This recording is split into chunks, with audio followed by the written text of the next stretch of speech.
Bonjour à toutes et bienvenue dans ce nouveau podcast de Femmes à part, podcast dans lequel aujourd'hui j'ai la joie de recevoir Morgane. Bonjour Morgane.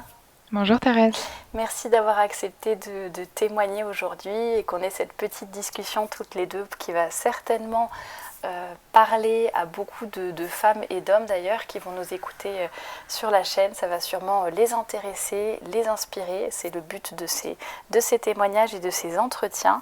Alors juste avant de commencer, je vais vous laisser vous présenter, nous dire un petit peu qui vous êtes, comme ça les auditeurs et les auditrices vont pouvoir un petit peu vous situer et puis ensuite on rentrera dans le vif du sujet. Merci Thérèse, merci de nous permettre de témoigner à toutes celles qui ont déjà pu témoigner et toutes celles qui témoigneront après nous.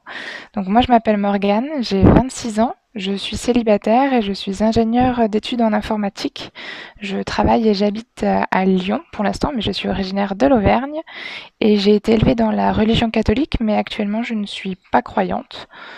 Pour autant, j'aime beaucoup le contenu que propose Thérèse, que vous proposez, parce qu'il y a beaucoup de points sur lesquels je suis d'accord, même si je n'ai pas cette foi en question. Alors justement, comment est-ce que vous avez connu Femmes à part? Il y en a beaucoup, c'est vrai, qui connaissent un petit peu par le bouche à oreille ou dans leur paroisse ou lors de retraites spirituelles justement. Et puisque vous dites qu'a priori vous n'êtes pas croyante, même si vous avez reçu une éducation catholique, comment vous avez connu et qu'est-ce qui vous a peut-être, attiré ou qu'est-ce qui vous a donné envie de suivre, d'écouter, etc. Alors tout a commencé par un mail de Anna Gass. Je pense qu'on est beaucoup arrivé par Anna du coup. C'est vrai. C'était un mail où en substance elle disait ça y est, je l'ai trouvé, j'ai enfin une marque de vêtements, donc c'était pour votre première collection que je peux vous recommander parce qu'elle est décente, féminine et élégante, et c'est par ce biais-là que je suis arrivée dans la communauté Femmes à part. Et donc, qu'est-ce qui vous... Enfin, ce qui m'intéresse, du coup, c'est de se dire, pourquoi vous vous êtes dit, ah bah tiens, la décence, l'élégance, la féminité, c'est important. Est-ce que c'est des choses, du coup, que vous aviez déjà eues dans votre éducation, que vous avez découvertes avec Anna Gass, voilà, qu'est-ce qui vous a attiré un petit peu, j'allais dire, dans ce concept de décence et de modestie? Alors c'est quand j'ai commencé à travailler, je portais donc que des jeans. J'étais team jean et je portais quelques jupes, mais jupes assez courtes. Et comme je suis dans l'informatique, il y a énormément d'hommes autour de moi. Et quand on s'assoit et qu'on porte une jupe déjà courte, la jupe remonte. Et je me sentais très très très mal à l'aise d'être avec des vêtements qui remontaient. Alors surtout des jupes, je portais pas de décolleté ou quoi que ce soit, mais j'étais pas bien du tout. Pourtant, mes collègues n'ont jamais eu un geste ou un mot déplacé, mais j'étais pas confortable. Donc, j'ai découvert la chaîne d'Anna Gass en cherchant des informations sur l'étiquette et les bonnes manières à la française. Et Anna parlait beaucoup d'élégance vestimentaire. Alors, j'écoutais ses vidéos, mais plutôt d'une oreille distraite. J'écoutais plus par curiosité, par politesse. Et puis, au fur et à mesure, ça a fait son chemin dans ma tête en me disant, ah oui, mais c'est effectivement, ça m'aiderait sur cette histoire de problématique de jupe trop courte. Si je trouvais des jupes plus longues, je n'aurais pas cette problématique quand je m'assois qu'elle remonte un peu trop haut. Et puis à Nagas a fait un challenge et c'était un mois en jupe et en robe. Et quand elle l'a fait, moi je me suis dit j'aimerais bien faire le challenge, mais j'ai pas de jupe, j'ai pas de robe qui vont convenir. J'ai vraiment beaucoup de jeans, donc j'ai reporté. Je l'ai fait 6 mois en décalé pendant l'été. Où pendant ce temps j'avais essayé d'acheter des jupes, des robes à droite à gauche. Et j'ai fait le challenge et j'ai découvert qu'en fait on était beaucoup plus à l'aise et c'était beaucoup plus confortable à porter. Après, il y avait la notion de longueur et de décence, qui a été un deuxième problème par la suite. Mais j'étais beaucoup plus à l'aise en jupe qu'en jean. Le jean, c'est vraiment serré.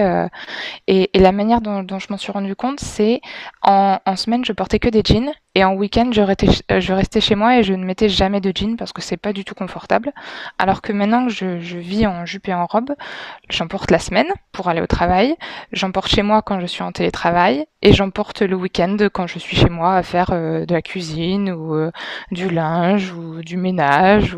En fait, je n'ai pas deux garde-robes séparées, j'ai vraiment une garde-robe unique pour toutes mes activités. Voilà. Ça, c'est vrai que c'est génial. On se rend compte que, enfin, moi aussi, je suis passée par là. Hein, je portais des jeans. Bon, maintenant, ça fait un petit bout de temps, mais c'est vrai qu'en fait, quand on est dedans et qu'on les porte tous les jours, ces jeans, je ne sais pas pourquoi on n'arrive pas à prendre le recul de se dire, non mais là, je ne suis pas bien dedans. En fait, c'est comme si on ne pensait pas qu'il y avait d'autres alternatives. Et c'est bien dommage parce que finalement, on est tellement, ne serait-ce que du point de vue du confort, sans parler de la féminité, sans parler de la décence, on est tellement plus à l'aise, je trouve, en robe, par exemple, que c'est dommage d'être enfermé un petit peu dans ce diktat dont parle Anna très très bien sur sa chaîne, le diktat du jean, des baskets, du t-shirt noir, avec cette uniformisation en plus qui est un petit peu dommage aussi. Donc c'est vrai que c'est intéressant d'entendre votre parcours là-dessus et surtout voilà, d'entendre que vous êtes cohérente dans toute votre vie, que ça n'est pas un choix forcé, que ça n'est pas un choix juste pour le travail, mais que c'est vraiment quelque chose que vous avez, j'allais dire, embrassé, enfin voilà, que vous prenez à bras le corps et vous êtes cohérente tous les jours de votre vie. Voilà, c'est la garde-robe que vous avez choisie, entre guillemets.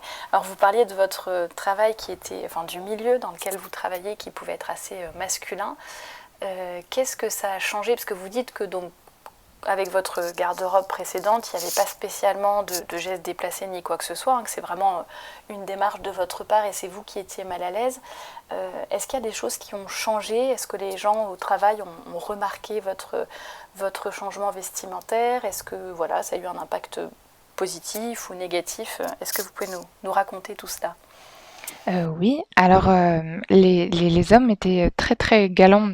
J'aurais tendance à dire déjà ils étaient très galants, mais depuis que je m'habille en jupe et en robe, j'ai l'impression qu'ils le sont encore plus. Jamais ils ne passent devant moi quand ils ouvrent une porte. Ils me laissent toujours passer avant et puis ils ferment la porte derrière moi ou il y a vraiment une galanterie. Alors peut-être que l'âge des hommes, au début je me suis dit c'est l'âge des hommes autour de moi qui jouent, c'est des hommes qui ont l'âge d'être mes parents, donc à l'époque ils étaient peut-être un petit peu, ils ont une éducation différente, donc forcément ils ont cette habitude-là d'être galants envers les femmes. Et en fait j'ai d'autres collègues un petit peu plus jeunes avec qui je fais des after-work. Et une fois je suis arrivée en soirée et il y avait donc des gens assis déjà autour d'un canapé, de fauteuil à droite à gauche. Et il y a un garçon qui s'est levé et qui m'a cédé sa place pour que je m'assoie, alors que lui allait devoir rester du coup debout. Et je me suis dit, ah non, c'est pas générationnel en fait, enfin, tout le monde, le fait d'être habillé en fille, enfin, avec une robe, des jupes, ou ça pousse. Anna en parle également dans sa chaîne. Elle dit vraiment ça incite les hommes à se comporter en hommes envers les femmes. Et je trouve que c'est totalement vrai, peu importe l'âge des gens en face. Oui, c'est ça qui est intéressant et qui est encourageant surtout, j'allais dire, quand on fait ces changements vestimentaires et qu'il y a tout de suite un impact positif, c'est sûr que ça encourage à continuer. Donc aujourd'hui, si je comprends bien, vous portez des robes et des jupes tous les jours, hiver comme été, et le challenge, le défi lancé par Anna continue. Absolument. Je suis en jupe et en robe toute l'année. Il n'y a que quand je fais du sport que je porte des pantalons ou des pantacourts ou des shorts, ça dépend du sport. D'accord. Et qu'est-ce qui a été le plus, peut-être, j'allais dire, le plus difficile, parce que là on voit donc un impact positif qui est peut-être encourageant pour continuer sur cette voie. Est-ce qu'il y a eu aussi des obstacles, des choses un petit peu difficiles, des moments où vous vous êtes dit non franchement je vais revenir au jean, ou est-ce que tout a vraiment été facile? Alors, il y a eu des points difficiles, mais ce n'était pas tant le fait de passer du jean à la jupe ou à la robe. L'aspect difficile, ça a été de trouver des vêtements qui correspondaient à mon nouveau style vestimentaire, trier son armoire. Je suis quelqu'un qui collectionne en fait, je ne jette jamais rien. J'ai tendance à ne pas vouloir gaspiller, donc je me dis je vais user jusqu'à la corde et après je vais jeter. Sauf que comme je voulais ne plus porter mes jeans, je voulais pas les jeter non plus, il fallait les vendre alors par Vinted ou par d'autres moyens, ou les donner même, pas forcément les vendre. Mais trier son armoire, c'est une étape assez difficile puisqu'on regarde son armoire, et moi j'ai fait l'exercice avec toutes mes affaires. Concrètement, il n'y avait que des pulls et des t-shirts à manches longues qui étaient décents dans mes vêtements. Et quand on réalise ça, on se dit, oula, comment je me suis habillée depuis 20 ans Bon, on va changer tout ça, mais ça va prendre un peu de temps. Il faut retrouver de nouveaux vêtements. Alors, via Vinted ou par d'autres moyens. Il y a peu de marques qui font des choses qui me plaisent et qui correspondent à ce que je recherche. Mais il y a la vôtre, Thérèse, et vous êtes fantastique. J'apprécie beaucoup que vous ayez lancé votre marque de vêtements. C'est vraiment superbe. Et ce sont des vêtements magnifiques. Moi, je les porte assez régulièrement, pour ne pas dire tout le temps, et je les adore. J'adore mes robes. Et j'attends toujours vos collections avec grande impatience. Et ensuite, un autre point, ça a été comment expliquer le changement à mes proches. Parce que ma maman, notamment, a bien remarqué que j'achetais plus de jeans, je ne demandais que des jupes et des robes, qu'il y avait une certaine longueur à respecter, qu'il y avait d'autres critères à prendre en compte. Et sur le fait que je change de vêtements, ça l'a pas forcément dérangé, mais je ne savais pas comment lui expliquer mon cheminement. Et j'ai toujours pas réussi à lui expliquer. Je sais pas quel mot employer. Alors peut-être que je lui ferai écouter ce témoignage, ça lui fera peut-être comprendre certaines choses.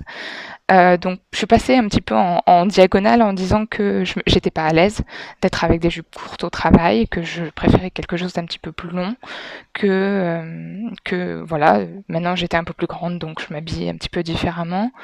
Mais c'était pas forcément simple. Ma petite sœur, elle a défini que maintenant je m'habillais comme une princesse puisque je portais avec des robes et des jupes. Et j'arrive pas à la convaincre à venir un petit peu avec moi sur ce côté. J'ai réussi à lui faire mettre une robe pour une séance photo en famille, donc j'ai des photos d'elle en robe et je suis très contente d'avoir réussi. Mais je sais pas si ça va la convaincre à basculer également de ce côté-là. Voilà. Et puis j'ai une amie qui a été un grand soutien sur ce plan-là, qui m'a vu changer. À elle, je lui ai tout expliqué du début ce que je voulais faire et elle trouve ça très joli. Elle m'encourage beaucoup. Elle m'aide à choisir aussi les robes que j'achète dans vos collections. On échange un petit peu pour savoir laquelle je vais prendre, quelle couleur, et ça m'aide beaucoup. Mais l'expliquer aux autres n'est pas forcément simple parce qu'ils n'ont pas forcément ce cheminement-là ni cet objectif-là. Donc c'est pas facile. Merci pour ce témoignage et pour tous les compliments sur ma collection. Ça me touche beaucoup et je suis contente de voir justement que...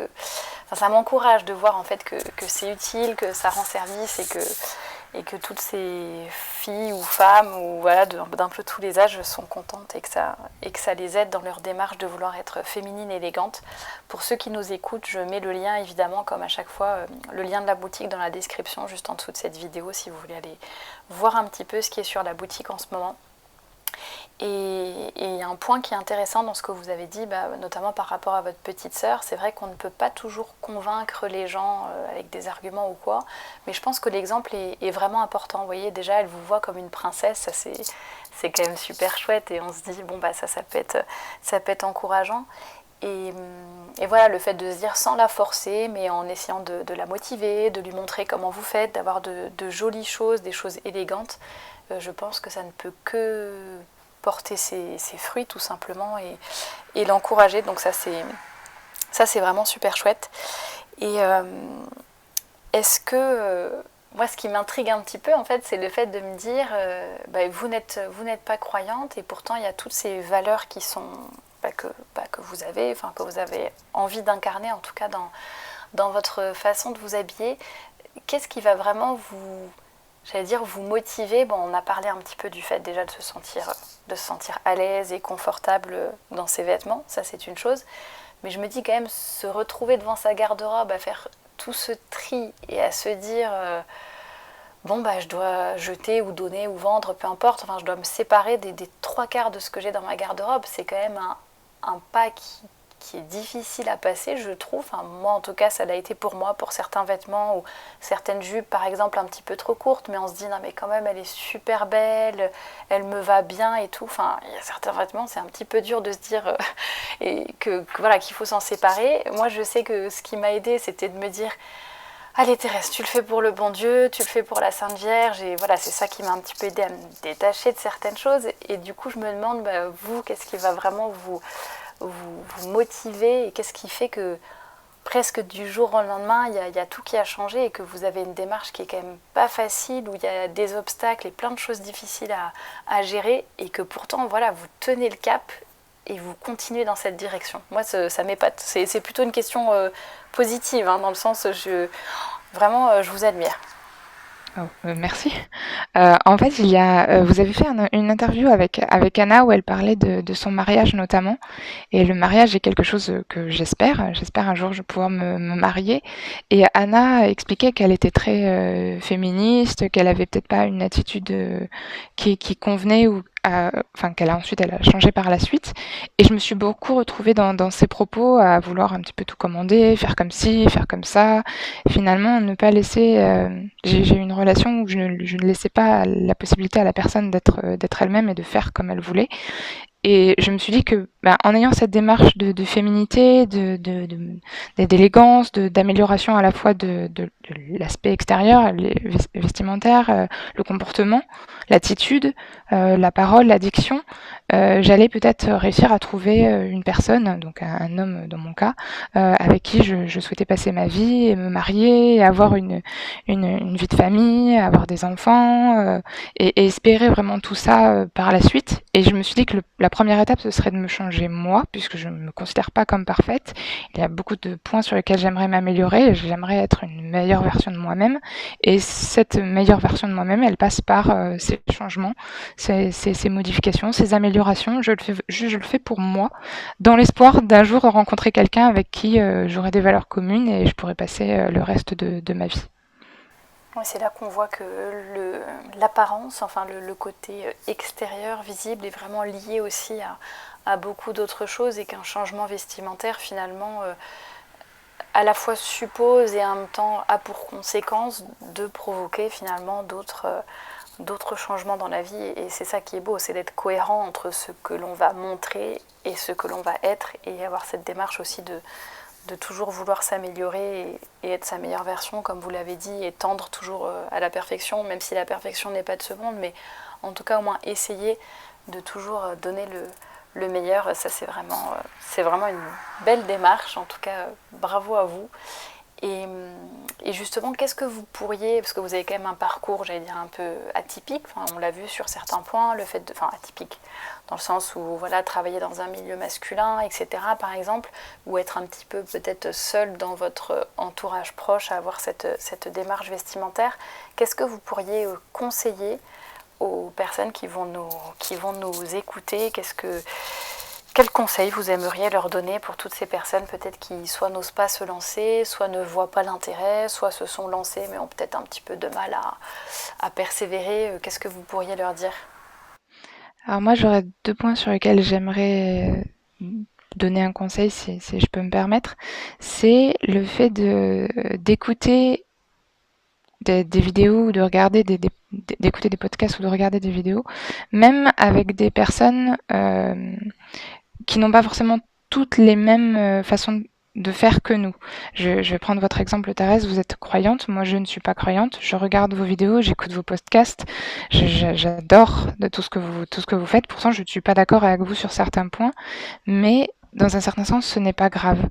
Écouter quelqu'un qui n'a pas le même avis que nous, ou qui va avoir d'autres avis ou d'autres opinions, pour moi, ça ne peut que nous faire grandir, ou parce que bah, finalement, on va se ranger à l'avis de cette personne et on va changer sur certains points, ou alors au contraire, on va dire ah non, je suis vraiment pas d'accord, j'ai pas du tout le même avis, mais on va se poser la question du pourquoi je suis pas d'accord. Donc on va un petit peu développer les raisons qui font qu'on n'est pas d'accord, et si jamais on devait se rencontrer un jour, avoir une conversation avec des arguments des deux côtés, on ne serait pas d'accord, et puis voilà. Et une autre chose, c'est écouter quelque chose ou s'enrichir sur un sujet, c'est très bien, mais mettre en pratique, c'est encore mieux. C'est pas forcément facile de sauter le pas, et je le conçois tout à fait. En ce moment, j'apprends à boire de la soupe. Ça peut paraître idiot, mais il y a toute une technique avec la cuillère. Il faut pas mettre toute la cuillère dans la bouche. Et j'ai l'air ridicule, mais je suis chez moi et je suis toute seule, donc c'est pas grave. Mais c'est en faisant qu'on apprend et c'est en faisant qu'on s'améliore. Si on écoute tout plein de conseils sur comment s'habiller, quelles couleurs nous vont le mieux, mais qu'on les met jamais en pratique, ben finalement, on n'évolue pas. On acquiert plein d'informations, mais on ne les met jamais en pratique et ça n'a pas trop d'intérêt, je trouve. Donc, faut pas avoir peur de se lancer et faut pas avoir peur d'écouter des gens qui n'ont pas la même opinion que nous. Pour moi, ça ne peut que nous faire grandir d'une façon ou d'une autre. Et c'est voilà. Ça, je suis totalement d'accord. Le fait de ne pas se braquer sur certaines choses, d'écouter et comme vous dites, soit on va finalement changer d'avis et se rendre compte que finalement il y a des choses à prendre chez telle ou telle personne ou sur telle ou telle chaîne, soit au contraire ça va nous permettre d'affiner nos arguments et de se dire voilà pourquoi je pense ça, et de nous renforcer un petit peu dans nos opinions et d'essayer d'avoir de vrais arguments et pas seulement, j'allais dire, des arguments émotionnels ou une espèce d'intuition qui n'a pas forcément de sens, mais de se dire voilà je me conforte dans ce que je pense, ou au contraire j'évolue. C'est vrai que c'est intéressant vu comme ça, et qu'il ne faut pas se braquer sur certaines choses ou se sentir jugé, j'allais dire, mais toujours voir les choses un peu de façon positive et avancer. Je ne sais pas si vous voulez, avant de clôturer ce podcast, si vous avez quelque chose à ajouter, peut-être quelque chose que vous voudriez encore raconter, un autre conseil ou quoi que ce soit d'autre, n'hésitez pas à compléter maintenant. C'est le moment ou jamais.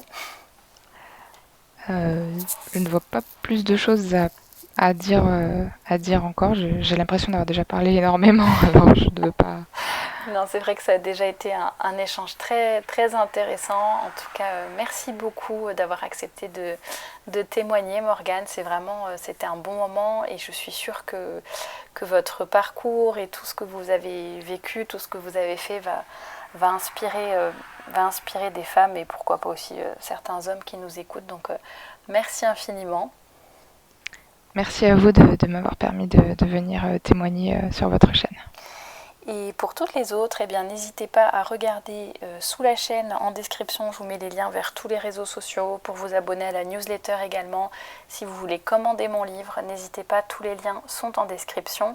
N'oubliez pas de vous abonner à la chaîne pour ne rien manquer. Laissez un petit pouce bleu si cette vidéo vous a plu. Et je vous dis à très bientôt pour un nouveau podcast.